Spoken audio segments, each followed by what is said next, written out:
Hey everybody, guess what? I'm here with Melissa today and she's going to make me look 10 years younger, aren't you?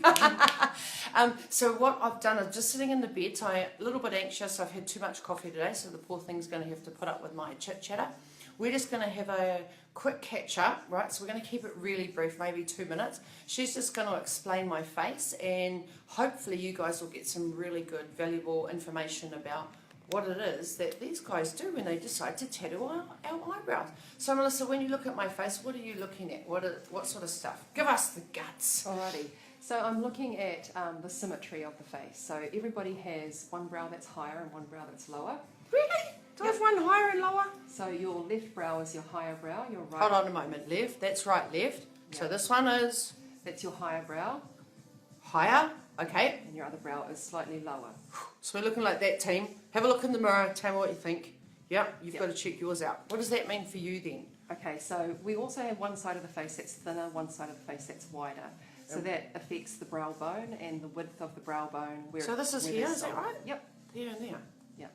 So most people that wear brow makeup are usually aware that they have a high side and a low side, and they'll usually struggle with one side more than the other.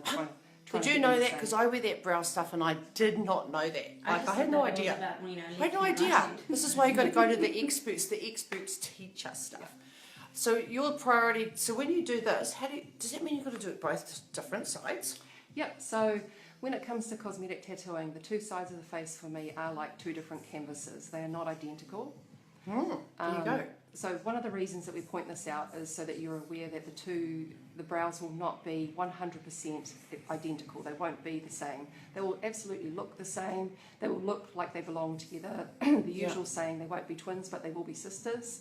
Hello, sisters. Hello, sisters. So just as they already aren't identical, even after tattooing, they will not be identical. But no, it's not noticeable to anybody else's eye, because when we look at somebody, we're not looking at an eyebrow, we're looking at them centrally. Okay, so when I look at, so this guy goes higher, this guy goes lower.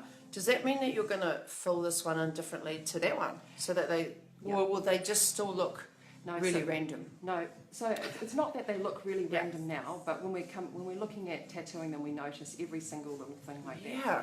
So I will definitely make adjustments to better balance your brows. Okay. But for example, if somebody had a significant imbalance and a brow were, say, a centimetre higher than the other, I would slightly bring one down, slightly bring one up, but probably still not bring them in complete alignment, because we'd probably end up losing almost one whole brow on one side. So we just do it in stages to make it look as natural as possible. So there you go, guys. That is from the expert. And I bet you never knew that Michelle, I'm losing my thought. I saw Michelle on the bottom. Oh, yes. That Ursh had one brow higher than the other. Now that we're looking, I can see it. Look. Now I can see it. Yes. It's like, when you buy a new car and you suddenly see everybody's got your car and you didn't see it ever before. Now you can see it. So everybody, when you see Ursh, it's never going to look this uneven again. Now have a quick hello to Melissa, because if you need to get your eyebrows done, this is the chick. We've heard lots about her. Lots of our members at the club have been. I know everyone goes, I'm going to Helensville, really? But if you want the best, you need to come to the best. So have a quick hello. Just a quick hello. She's going to say, hi. Hi. So if you've got any questions, pop them in the comments and I'll ask her later. Cool. Hi. Thanks, Melissa. Thanks, Thank you.